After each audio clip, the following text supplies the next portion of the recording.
name's Julia Jamrozik, I'm Coryn Kempster. and we're artists based in Buffalo, New York.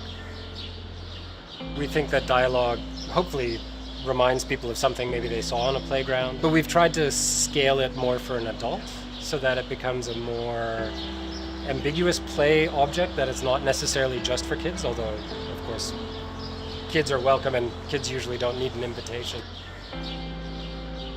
We've observed in Buffalo and other places also that kind of play places are where people from different backgrounds, racial, economic, whatever, come together in a kind of relatively seamless way.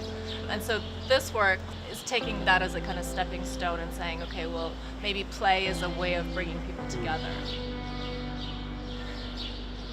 All of the work we do exists on two levels, and they're very much equal with each other. So one is just like an absolutely visceral, you walk in, there's this giant funny pink and red thing, and maybe you run up to it and you try to yell into a tube, and your friend tries to find where it comes out, and you play with it, and then you leave, and that's fantastic, like that, and that's enough, and that's the work.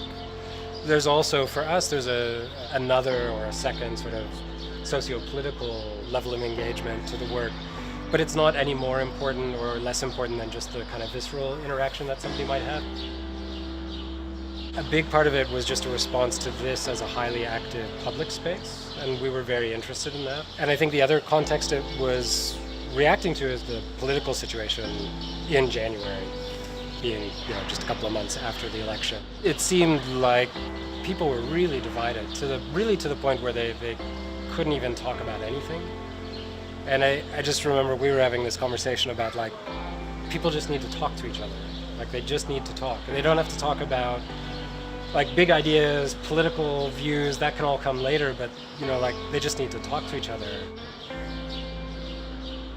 There seem to be such huge divides in the society, and we thought, well, what can we, with what we do, as a way of kind of creating small connections between people who might otherwise not have those connections. It was really a collaboration with the fabricators.